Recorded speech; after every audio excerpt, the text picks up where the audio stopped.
ప్రజాపాలన కోసం నిర్మించిన ప్రభుత్వ భవనాలు ప్రారంభించకుండానే శిథిలావస్థకు చేరుకుంటున్నాయి. పిచ్చి మొక్కలు మట్టి దిబ్బలతో నిండిపోయాయి. హడావిడిగా శంకుస్థాపన చేయడం, తర్వాత పట్టించుకోకపోవడంతో పలు భవనాలు సగంలోనే ఆగిపోయాయి. అక్రమార్కులు ప్రభుత్వ స్థలాలను దర్జాగా కబ్జా చేస్తున్నారనే ఆరోపణలు ఉన్నాయి.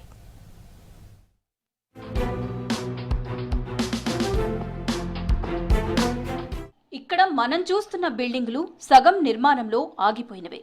ఇవన్నీ ఖమ్మం జిల్లా సత్తుపల్లి నియోజకవర్గంలో ఉన్నాయి. సింగరేణితో పాటు ఎన్నో ప్రభుత్వ కార్యాలయాలు ఇక్కడున్నాయి. ఇందులో కొన్ని నిర్మాణాలు పూర్తయి ప్రారంభం కాలేదు. ఇంకొన్ని భవనాలు సగం నిర్మాణంలోనే ఆగిపోయాయి. గత ప్రభుత్వ హయాంలో చాలా బిల్డింగులకు హడావిడిగా శంకుస్థాపనలు చేశారు.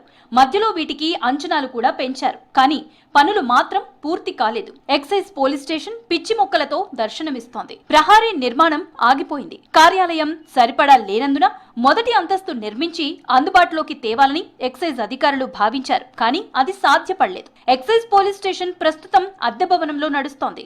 గత ప్రభుత్వం సత్తుపల్లి పట్టణంలో అభివృద్ధి కార్యక్రమాల కోసం చెప్పేసి కొన్ని కోట్ల రూపాయలు ఖర్చు పెట్టి ఆ రోజునటువంటి ఎమ్మెల్యే వెంకటయ్య గారు అదేవిధంగా రాష్ట్ర ప్రభుత్వం తీసుకొచ్చి చాలా భవనాలు కట్టారు. ఆ భవనాలు ఇవాళ ప్రారంభించుకోకుండా శిథిలావస్థలో ఉన్నాయి. ప్రధానంగా ఇక్కడ ఉన్నటువంటి ఎక్సైజ్ పోలీస్ స్టేషన్ కానీ, మెప్మా భవనం కానీ, డిఆర్సీ భవనం కానీ, అదేవిధంగా తహసీల్దార్ క్వార్టర్స్ కానీ ఇట్లా చెప్పుకుంటూ పోతే చాలా ఉంది. రెండోది మాంసం అమ్మేటటువంటి చేపల మార్కెట్ కానీ అలాంటి భవనాలు ఉన్నాయి.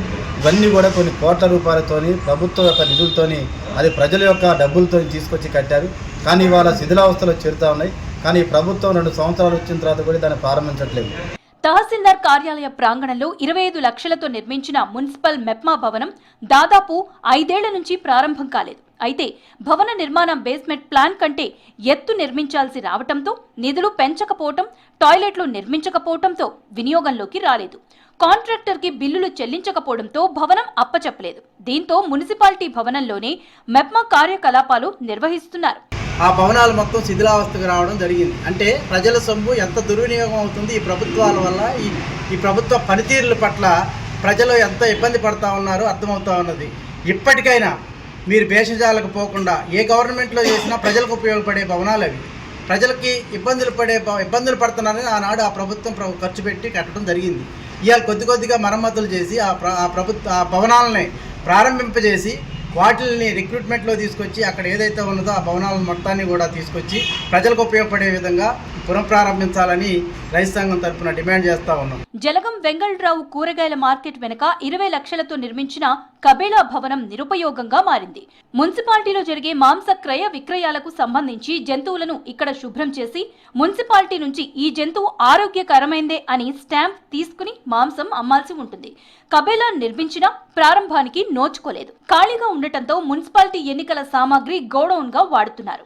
10-15 సంవత్సరాలు అవుతుంది. ఇంత మట్టి దానికి వెళ్ళి వచ్చి తిరిగి చూసిన వాళ్ళు లేరు. మాకు బాగా ఇబ్బంది అవుతుంది. నీళ్ళు లేవు, వాటర్ లేదు.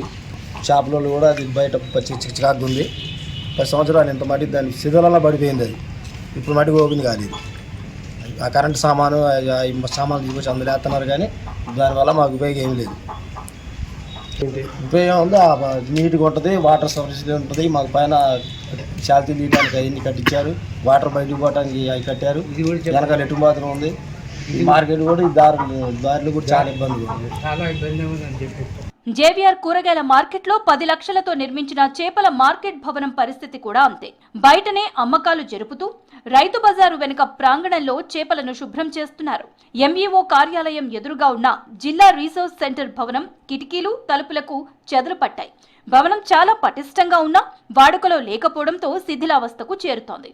ఈ ప్రాంగణంలోనే ఎంవీఐ, దివ్యాంగుల భవిత కార్యాలయాలు ఉన్నాయి. ఇక్కడే రిటైర్డ్ ఉద్యోగులకు భవనం కేటాయించారు.